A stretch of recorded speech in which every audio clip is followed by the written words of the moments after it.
These are the coolest public service buses you have ever seen, and they're unlike anything else on the planet. Forget everything you know about public buses, because in Nairobi, they're not just transport, they're rolling works of art. Flashy graffiti, pounding sound systems, LED lights that rival nightclubs, and interiors so wild they'd put a VIP lounge to shame. These public transport minibuses are Kenya's street kings, and building one can cost up to $80,000. In this video, I'm taking you behind the scenes to show you how African mechanics turn bare metal frames into these unstoppable culture-packed beasts. From raw chassis to fully tricked-out monsters on wheels, this is the untold story of how the world's coolest buses are made. The minibuses start their life as bare trucks. The most commonly used base is the Isuzu NQR. This is a medium-duty commercial truck equipped with a 4.0-litre turbo diesel engine. The bare truck chassis are rolled into a massive warehouse, capable of holding more than 30 vehicles at a time.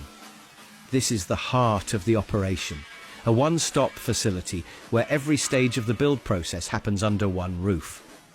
Production begins with the creation of the bus body frame. Steel square tubes of varying gauges are brought in. Mechanics measure, cut, and weld each piece with precision.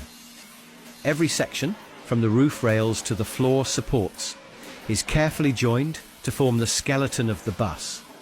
The frame must be strong enough to support the weight of the interior fittings, the outer panels, and dozens of daily passengers. At this stage, the vehicle begins to take shape, transitioning from a flatbed frame to a defined bus structure. Once the frame is complete and secure, it moves on to the next stage, paneling. Steel sheets are the foundation of the bus body. Mechanics begin by measuring each section with precision. Using industrial shears and cutting tools, they slice the steel into specific shapes that match the frame's dimensions. Next comes shaping. The cut panels are bent, pressed and curved using mechanical rollers and hammers to match the desired contours of the bus design, from the side panels to the roofline and wheel arches. Once shaped, the panels are carefully positioned against the metal frame. Welders move in, using high-heat torches to fuse the steel onto the chassis. Every weld must be clean, strong, and aligned to hold up under road pressure and vibration. As each panel is secured, the structure slowly comes to life.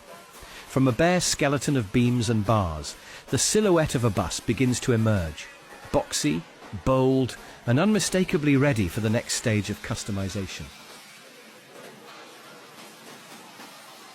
Next, the focus shifts to one of the most defining elements of these custom buses, the front bumper.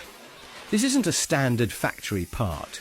Each bumper is built from scratch to give the bus a signature face, a bold, aggressive or futuristic look that sets it apart from anything else on the road. Mechanics begin by assembling a skeleton using thick steel square tubes. These tubes form the basic structure, chosen specifically for their strength and ability to withstand the daily wear and tear of city driving. Steel sheets are then measured, cut with precision tools and carefully wrapped around the framework. Every angle is calculated, every edge aligned. The parts are joined using MIG welding, a method that provides clean, durable joints, essential for safety and long-term use. For some builds, there's an extra step. A laser-cut metal design is added to the bumper's surface, an artistic signature that makes the bus instantly recognizable from the front.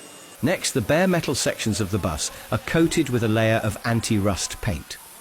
This is a critical step that protects the frame from corrosion and extends the vehicle's lifespan. Once the anti-rust treatment dries, the entire bus body is covered in a smooth, plain base color. This base coat serves as the foundation for the detailed graffiti and artwork that will follow. The surface must be flawless at this stage. Any imperfections would show through the final design. This base layer is more than just color. It sets the tone for the theme and visual identity of the bus. Every panel is carefully sprayed to ensure even coverage, and a clean canvas for the artists who come in next. Next, the focus shifts to the interior framework. This stage begins with the fabrication of essential metal components such as the cargo carriers, the overhead storage racks that run along the interior roof of the bus. These are measured, cut and welded precisely to ensure durability and maximum storage space. Simultaneously, the team begins crafting the passenger seats. Each seat starts as a set of square steel tubes, carefully aligned using a jig machine. This ensures uniformity in height, width and alignment across all seats. These seat frames will later be cushioned, upholstered and mounted. Once installed, these seats must withstand daily use and constant movement on Nairobi's busy roads. Next, the graffiti artists begin their work. Before any paint touches metal, the entire design is first created digitally. Artists use graphic software to lay out every detail, from colours and character portraits to patterns and typography. These digital drafts are then printed on paper and used as reference guides throughout the process. With the blueprint in hand, the artists prepare the bus surface. The body is cleaned, sanded, and sometimes primed to ensure the paint adheres perfectly. Then the transfer begins. For simpler elements, pre-cut vinyl stickers are applied with precision. For more intricate work, airbrush guns come into play. Artists layer colour over colour, using masking tape and stencils to achieve depth and detail. Gradients, shadows and highlights are carefully built up by hand. Depending on the complexity of the design, this stage can take several days.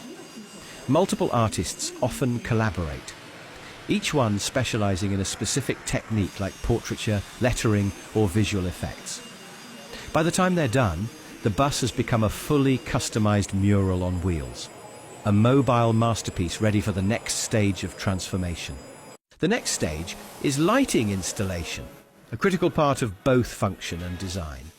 Because the bus now has a completely custom front bumper, the original lights from the Isuzu NQR truck no longer fit. To solve this, technicians source headlights from other vehicles, often high-end models like the Toyota Prado. These lights are carefully modified to fit the new bumper and give the vehicle a more aggressive, upscale look. The modified headlights instantly upgrade the appearance of the bus, making it look more modern and expensive. Beyond the main headlights, technicians install decorative lighting across the entire body.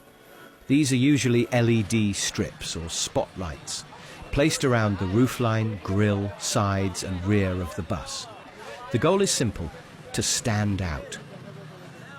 In a crowded city where dozens of buses compete for attention, lighting becomes a signature. It makes the vehicle highly visible during early morning and late night hours, the busiest times for public transport. And that visibility translates directly into business. The brighter and more eye-catching the bus, the more passengers it attracts. Next, we move to the sound system installation. In Nairobi's public transport scene, competition for passengers is intense. To stand out, many of these minibuses invest in sound systems that rival professional concert setups. A full audio installation can cost up to $10,000. At the heart of the system is the subwoofer. Deep bass is not optional, it's a requirement. Most passengers are young and they prefer vehicles that deliver rich, heavy bass throughout the ride. The Black Death 18-inch high excursion subwoofer is one of the most popular choices. Each unit costs up to $1,300, and it's not uncommon to find multiple installed in a single vehicle. But the experience doesn't stop at sound. Once the audio is in place, technicians install flat-screen TVs throughout the interior. These screens play music videos, sports highlights, or local entertainment. They are paired with ambient lighting, LED strips that pulse to the beat of the music, and high-powered laser lights that add to the visual impact. The goal is to transform the interior into a mobile entertainment zone. For many passengers, the ride is part of the nightlife. Foreign visitors often describe these minibuses as VIP clubs on wheels. And the builders embrace that identity. Every installation is custom. Every detail is intentional. The music, the lights, the screens, all designed to make the ride unforgettable. After months of intense labour, the journey nears its end. Hundreds of technicians have worked on every detail, from bodywork to lighting, sound systems and custom interiors. Each component has undergone rigorous testing to ensure safety, functionality and street readiness. With registration complete and approvals secured, the newly built minibus is finally cleared to leave the warehouse. This is the first time the bus meets daylight. Until now, it has existed only under fluorescent lights and welding sparks. Now it's ready to face the city. Due to strict traffic and transportation regulations, no performance modifications are made to the engine or transmission. The drivetrain remains stock to comply with the law. The only permitted addition is a whistle integrated into the exhaust system. As the bus accelerates, it emits a sharp, high-pitched sound, a signature detail recognized instantly by fans.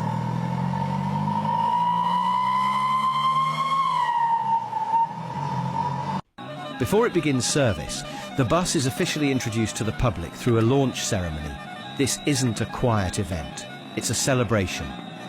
Fans who have followed every update of the build, from welding frames to installing the final light strip, gather in large numbers. They surround the bus as it rolls out for its debut. People blow whistles, film with their phones and dance in the streets.